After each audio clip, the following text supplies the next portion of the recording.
I'm in Jerusalem at the Jerusalem Biennale Gallery.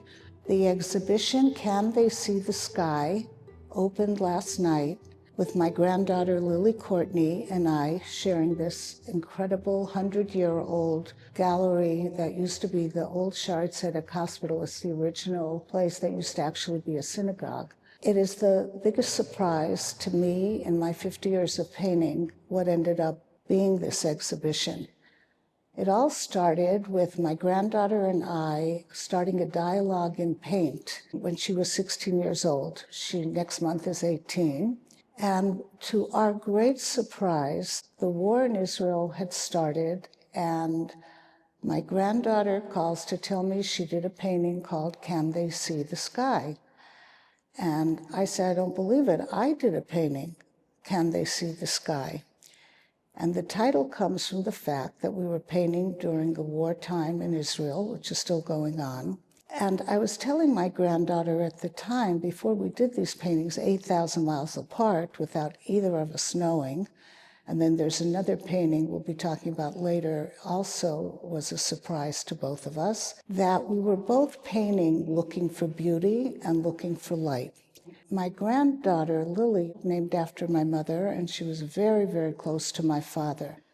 This exhibition ended up becoming almost like a diary between a grandmother and a granddaughter.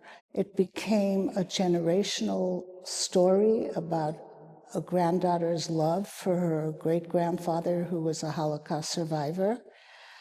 It became a great expression of a love for color, for painting, for mark making, for being chosen to make art. I don't think it's something that you choose. I think it chooses you. And I'd like to start with the series going around the room. We start with Lily's paintings of my father. One is he's putting on tefillin in the morning, and the other is a portrait. And then facing those two paintings is her painting, Can They See the Sky? It's an oil on canvas with black fabric that she had actually burnt holes in herself. And it was a reference to the hostage situation and looking for light. Each work really is a testament to the power of art to help you feel, to help us go through what we're feeling as artists, and to communicate that love of beauty and that love of life, which my father expressed a great deal in his life and to his family.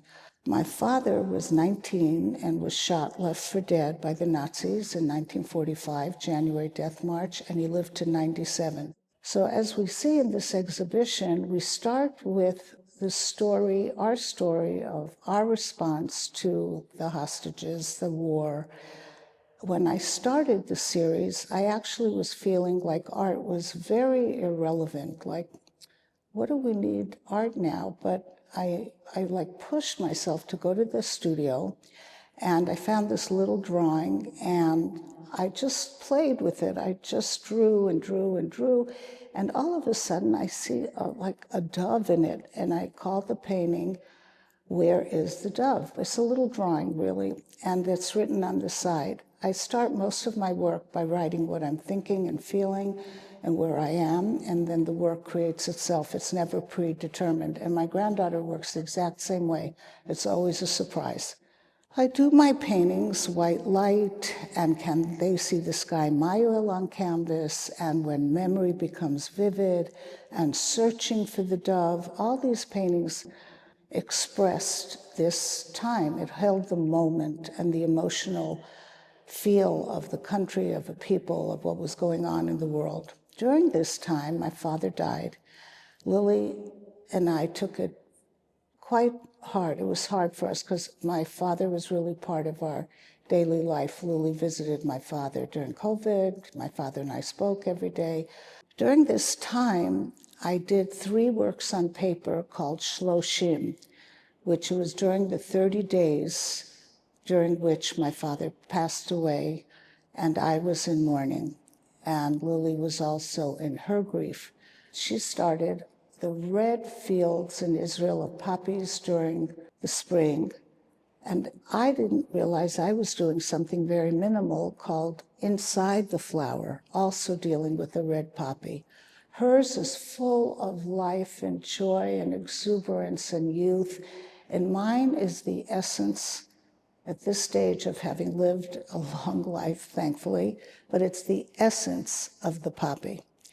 And then when we walk around the gallery, each work has its own story.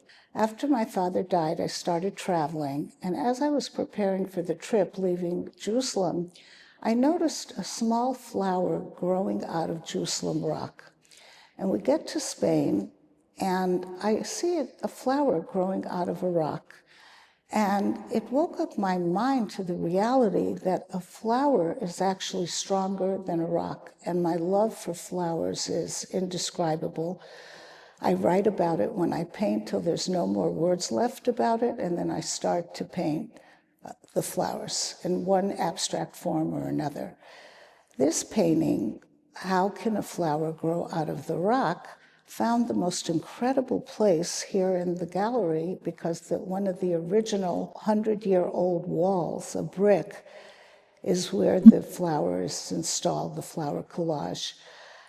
I do believe a flower is stronger than a rock. It never dies. It comes back. It is seasonal. You can't destroy it. It lives on like the trees for generations. I also, after my father died, along with the traveling, when I was in Israel, I did a garden in my small Jerusalem backyard and planted a lemon tree. My father lived in Los Angeles with my mother for 60 years, and he loved his garden in the back with lemon trees, and my mother loved her roses. So the works in this series also continues on after my father died with his love of beauty and nature. And there are paintings here called The Green Garden, The Gift of Gardens, The Gardens of Gifts. And then after doing the lemon trees, there's several lemon tree works in here, collages, I moved to actually capturing in paint the feelings of where I was. I don't sketch or take photographs or anything when I travel. I would just like to absorb it. And there's paintings in here of our trip to Greece, where the water and the sky were just the color, the white of the buildings. I try to capture what I'm feeling without any preconceived notion. It's living and experiencing and painting, and then it's as if somebody else did it. And what's fascinating about this exhibition for me is it became a diary of a 2-year period between my granddaughter and myself in paint. And this is the exhibition, Can They See the Sky?